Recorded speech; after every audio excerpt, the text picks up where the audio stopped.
Stepney, the Bluebell engine, was busy talking to the other engines. It was his first visit to their railway, and he was having a splendid time. "You are very lucky engines," he said. "Your line has got everything. It's long enough to give you a good run, and you have plenty of passengers. Then you have a quarry and a mine, so you need plenty of cars. Cars are fun. I miss them on our line." Percy was surprised. All the engines thought cars were trouble. "You're welcome to take some of mine," he said, "but you'd better ask driver first." Their drivers agreed, and the two engines set off.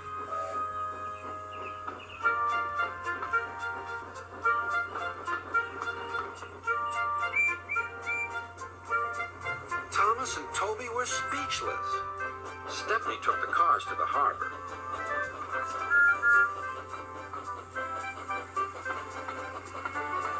Then he picked up a load of empty ones and started back.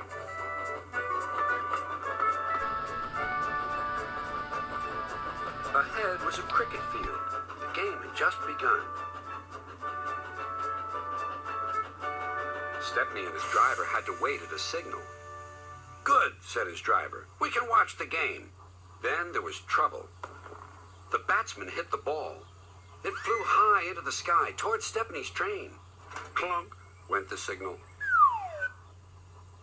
Thump went the ball into a car, but neither driver nor fireman heard it. "Stop!" yelled the players, but Stepney didn't hear them. Come along," he puffed to the car. "Our one and only ball!" cried the players.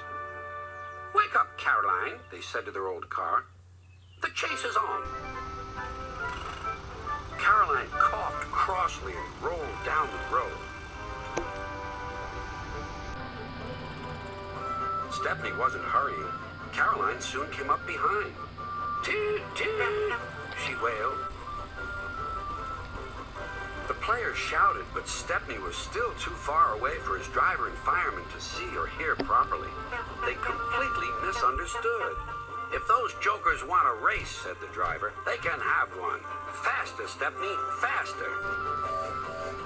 Poor Caroline wasn't happy at all. She rattled along at twice her usual speed. "I shouldn't be treated like this," she grumbled. "This pace is too hot for my system. It'll fuse all my circuits." Suddenly, Stepney was nowhere to be seen. "Yahoo! That silly train has run into a hole, so we can't catch it. I can go home now." But she couldn't. Her driver pounded Caroline on up the steep hill, and then down the other side toward the station. Stepney was already there when Caroline cluttered in. "We need our ball back," cried the players, and explained everything. The ball was nestled under some straw in the third car from the van. "We found it," cried a player. "We're sorry," sighed the driver. "Oh, you couldn't help it," replied the player. "Now we must get back quickly." "You'll be lucky," said the driver. Caroline looks worn out. And she was. The driver spoke to the station master and the signal man, and they all agreed on a plan. Soon they had rolled Caroline onto a flat car with a brake van coupled behind. The players crowded inside, and Stepney pulled the train back to the playing field.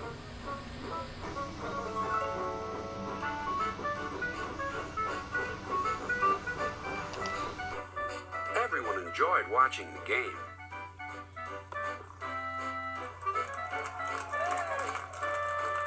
Even Caroline was pleased. She doesn't think trains silly now. They have their uses. They can save wear and tear on a poor car's wheels.